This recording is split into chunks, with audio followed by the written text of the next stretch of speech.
नमस्कार। सभ्य कहानियाँ चैनल में आपका स्वागत है। आज की कहानी है भावना के भूखे भोलेनाथ। एक गांव के बाहर एक शिव मंदिर था जिसमें एक वृद्ध पुजारी रहते थे। एक दिन एक गरीब माँ अपने नन्हे बालक को मंदिर के द्वार पर छोड़कर चली गई। बहुत खोजने पर भी पुजारी जी को बालक के परिवार का कुछ भी पता न चला। जब गांव का कोई भी व्यक्ति उस बालक का लालन पालन करने को तैयार ना हुआ तो पुजारी जी ने भगवान शिव की इच्छा समझकर उसे अपने पास रख लिया। पुजारी जी ने उसका नाम माधव रख दिया। गांव के श्रद्धालु भक्तों से जो कुछ प्राप्त होता उसी से भगवान शिव के पुजारी का और बालक माधव का गुजारा चलता। यदि किसी दिन कम भी पड़ता तो पुजारी जी भगवान को भोग लगाकर बचा हुआ बालक माधव को दे देते और स्वयं गंगाजल पीकर सो जाते। धीरे धीरे माधव बड़ा होने लगा और अब वो पुजारी जी के कामों में हाथ बटाने लगा था। वृद्ध पुजारी जी के थके हारे हाथों को कुछ आराम मिलने लगा, इसलिए उन्होंने माधव को मंदिर की साफ सफाई, भगवान शिव की पूजा, उनको भोग लगाने और उनकी आरती करने की विधि अच्छी प्रकार से समझा दी। अब वो स्वयं भगवान शिव के नाम, जप और संकीर्तन में समय व्यतीत करने लगे। एक दिन भगवान शिव के मंगलकारी नाम का जाप करते हुए उनके प्राण छूट गए। अब बालक माधव का इस संसार में भगवान शिव के सिवा और कोई सहारा नहीं रहा। वो पुजारी जी की बताई 3 बातें कभी नहीं भूला। पहली बात, भगवान भोले शंकर को ताजी गरम रसोई का भोग लगाना। दूसरी बात, भगवान को भोग लगाए बिना स्वयं कुछ भी नहीं खाना। तीसरी बात, भगवान शिव पर विश्वास रखकर कभी भी किसी भी वस्तु का संग्रह ना करना, बासी भोजन का भी नहीं। यदि कोई भक्त पहले से बना भोजन या मिठाई मंदिर में दे जाता तो बालक माधव उसे गरीबों में बांट देता। वो ताजी रसोई बनाकर ही भगवान को भोग लगता।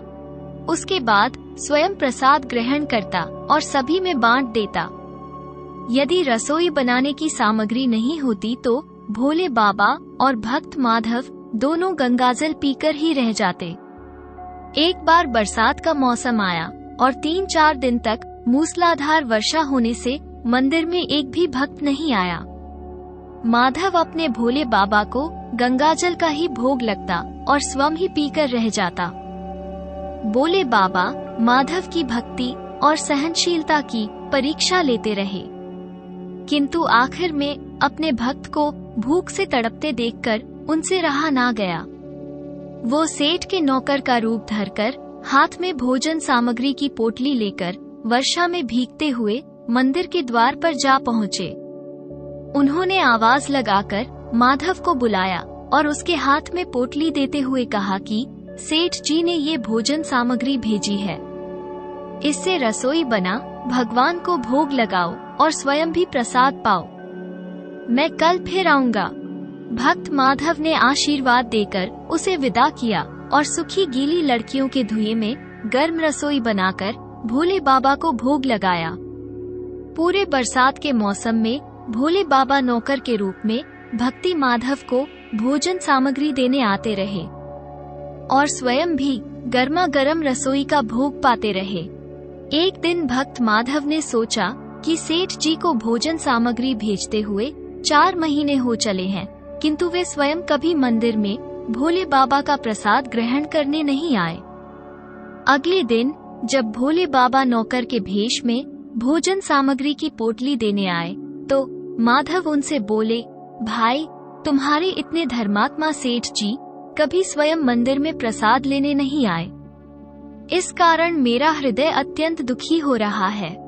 अपने सेठ जी से कहना कि कल वे मंदिर में प्रसाद ग्रहण करने के लिए अवश्य पधारे। भक्त की बात सुनकर नौकर बने भोले बाबा चौंक कर घबरा उठे और बोले, पुजारी जी, सेठ जी मेरे द्वारा आपको भोजन सामग्री भेजते हैं।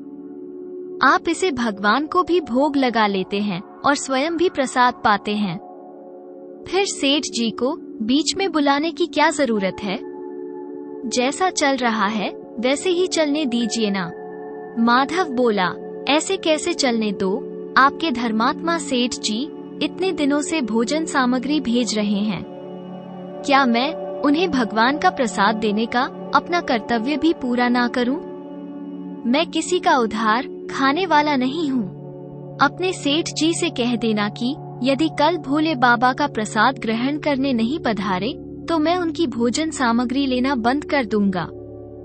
नौकर बने भोले बाबा तो अपने भक्त की अकड़ देखकर कांप उठे और यह सोचकर मन ही मन हंसे कि आज तो लेने वाला ही देने वाले को दोष दे रहा है। लेकिन सरल हृदय भक्ति के मनोभाव को देखकर वे बोले, ठीक है पुजारी जी, कल सेठ जी मंदिर में प्रसाद ग्रहण करने जरूर पधारेंगे। दूसरे दिन बड़े सवेरे ही भोले बाबा नौकर के भेष में दूध और बहुत सारी भोजन सामग्री लेकर मंदिर पहुंच गए। माधव चौंकते हुए बोला, भाई आज इतनी सारी भोजन सामग्री किस लिए ले आए? नौकर बन भोले बाबा बोले, पुजारी जी भूल गए क्या?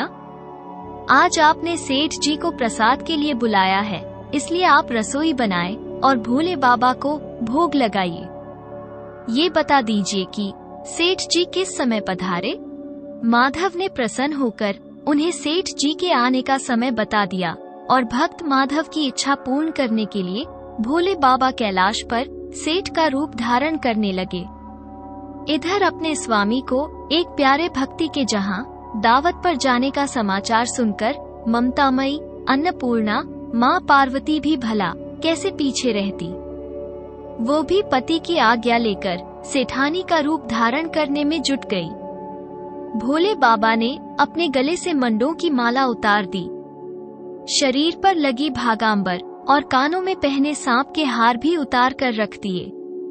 उन्होंने एक मखमल का कुर्ता धारण कर लिया, अपनी जटाएं भी सीधी कर उनमें गंगा और चंद्रमा को छुपा लिया।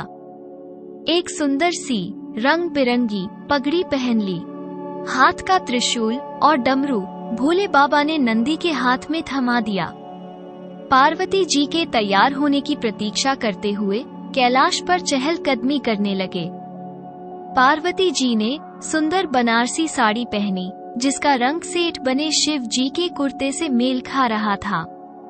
सोने चांदी और हीरे के जगमगाते हुए आभूषण धारण किए भगवान गौरी शंकर सेठ सेठानी का रूप धारण कर कैलाश से अपने भक्त के जहां दावत के लिए चल पड़े। भक्त माधव आज सुबह से ही सेठ जी के स्वागत में तरह तरह के पकवान बनाने में जुटा हुआ था। वो अपने भोले बाबा का भोग तो चलते फिरते बना लेता था, किंतु आज उसे कई महीनों से भगवान को भोग लगाने के लिए भोजन सामग्री भेजने वाले सेठ जी को प्रसाद देना था। अतः आज उसने भोजन बनाने में अपनी सारी कला झोंक डाली थी। उसने सेठ जी द्वारा भेजे हुए चावल धोकर खीर बनाई और तरह तरह के पकवान भी बनाए। रसोई बनाकर भक्त माधव पुनः स्नान करने चला गया, ताकि स्वच्छ वस्त्र पहनकर भोले बाबा को भोग लगा सके और सेठ जी को उनका प्रसाद खिला सके। जब भक्त माधव स्नान करके लौटा तो देखा सेठ जी प्रसाद ग्रहण करने के लिए स्वयं तो आए ही हैं, साथ में अपनी सेठानी जी को भी ले आए हैं। माधव ने झट से दोनों से राम राम की, उन्हें आसन देकर बिठाया और बोला, मैं अभी भगवान को भोग लगा कर आता हूँ, फिर आपको प्रसाद परोसूंगा। भावना के भूखे भोले बाबा से भूख सहन नहीं हो पा रही थी, इसलिए वे बोले, पुजारी जी भगवान को जल्दी से भोग लगाइए, मुझसे भूख सहन नहीं होती। माधव बोला, सेठ जी भूख तो मुझे भी बड़े जोर से लग रही है, किंतु मैं अपनी भूख के कारण भगवान को भोग लगाना नहीं भूलता। यदि दुनिया के सारे लोग इसी तरह अपनी भूख के लिए भगवान को भोग लगाना भूल जाएं, तो भगवान तो भूखे ही रह जाएंगे। सेठ जी बने भोले बाबा एक पत्तल उठाते हुए बोले, पुजारी जी आप भोग लगाइए, इधर मैं पत्तल परोस लेता हूँ, मुझसे भूख सहन नहीं हो पा रही है। भक्त माधव सेठ जी बने भोले बाबा को डांटते हुए बोला, सेठ जी भगवान के काम में ना तो जल्दबाजी चलती है ना कंजूसी। मैं जब तक भगवान को भोग नहीं लगा लेता, आप रसोई के पास भी नहीं फटक सकते। इधर बैठ जाइए और ओम नमः शिवाय जपते रहिए। मैं अभी आता हूँ और आपको पेट भर भोजन करवाता हूँ। सेठ बन शिव जी डांट खाकर चुपचाप अपने आसन पर जा बैठे। सेठानी बनी पार्वती उनकी ये दशा देखकर बड़ी मुश्किल से अपनी हंसी रोक पाई। लेकिन जैसे ही भक्त माधव पत्तल में सामग्री लेकर भगवान को भोग लगाने मंदिर में गया, भगवान शिव पार्वती जी को मौन रहने का संकेत करके चुपके चुपके पैर रखते हुए रसोई में पहुंच गए और उन्होंने एक एक व्यंजन उठाकर चखना शुरू कर दिया। भोले बाबा तो प्रसाद को देखते ही हैरान रह गए। खीर में चीनी की जगह नमक भरा हुआ था। सब्जियों में चीनी भरी हुई थी। जैसे ही भोले बाबा ने रोटी का एक टुकड़ा तोड़कर मुंह में डाला, वो शीशी करने लगे क्योंकि रोटी में मिर्च ही मिर्च भरी थी। वे शीशी करते हुए उल्टे पैर भाग आए और अपने आसन पर जा बैठे। माँ पार्वती अपने स्वामी की यह हालत देखकर खिलखिलाकर हंस पड़ी। इससे पहले कि भोले बाबा पार्वती जी के सामने कुछ सफाई दे पाते, भक्त माधव और ओम नमः शिवाय मंत्र का जाप करते हुए रसोई में भोग मिलाकर उसे पवित्र बना डाला। फिर सेठ जी के सामने पत्तल परोसने के बाद हाथ जोड़कर बोला, सेठ जी, अब आप भी जी भरकर प्रसाद ग्रहण करें। भोले बाबा तो अभी अभी भगत से भी नजर बचाकर उसके हाथ की बनी हुई रसोई चख चुके थे। अतः भोजन करने की बात सुनकर उनके पसीने छूटने लगे। वे कभी माधव का तो कभी पार्वती का मुख देखने लगते। माधव को सेठ जी की ढील बर्दाश्त नहीं हुई और बोला, सेठ जी, अब क्या हो गया आपको? अभी अभी तो इतने उतावले हो रहे थे, अब आप भोजन क्यों नहीं करते?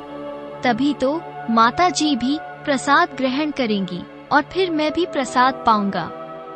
माधव की ललकार सुनकर भोले बाबा ने चुपचाप खीर का कुल्हड़ उठाया और सारी नमकीन खीर घटाघाट पी गए। कुल्हड़ खाली होने की देर थी कि माधव ने उसे झट से भर दिया। अपने प्रिय भक्त के हाथों से परोसे हुए भोग में भगवान को आज दोगुना स्वाद आ रहा था। माधव खीर परोसता गया और भोले बाबा पीते गए। माता पार्वती, भक्त और भगवान दोनों के प्रेम को देखकर मंत्रमुग्ध होती रही। जब सारी रसोई समाप्त हो गई तो भगवान ने एक जोर की डकार ली। माधव को होश आया और वह बोला, वह सेठ जी, वह मैं ही बावला था जो इतनी थोड़ी सी रसोई बनाई। मुझे पता होता कि आपको प्रसाद ग्रहण करने का इतना शौक है तो मैं और ज्यादा ही बनाता। भोले बाबा अपने पेट पर हाथ फेरते हुए सेठानी बनी पार्वती जी की ओर देखकर मुस्कुराते हुए बोले, पुजारी जी, मैं इतना रोज कहाँ खाता हूँ, किंतु आज प्रसाद इतना स्वादिष्ट बना था कि अपने पर वश ही नहीं रहा और खाता ही चला गया। किंतु तभी माधव रोहानसा होकर बोला, सेठ जी, ये तो आपने ठीक नहीं किया, लेकिन सेठानी जी तो भूखी ही रह गई।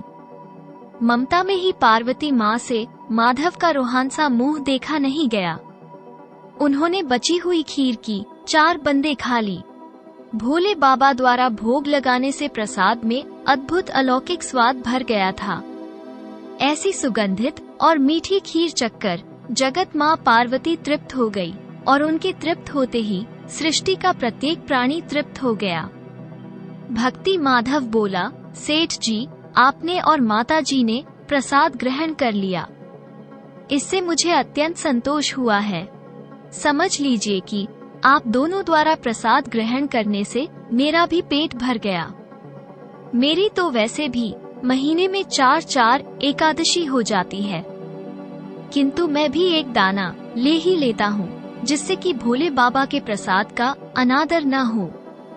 ये कहकर जैसे ही माधव ने खीर के पत्र में लगा चावल का एक दाना उठाकर अपने मुंह में डाला, उसकी जन्म जन्मांतर की भूख प्यास मिट गई। समस्त इच्छाओं की तृप्ति हो गई।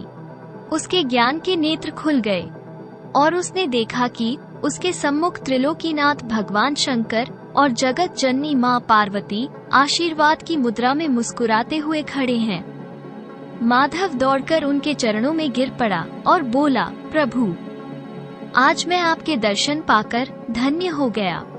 आपको ये कहानी कैसी लगी? कमेंट करके जरूर बताएं। अच्छी लगी हो तो वीडियो को लाइक करें, चैनल को सब्सक्राइब करें। कहानी को अंत तक सुनने के लिए आप सभी का धन्यवाद।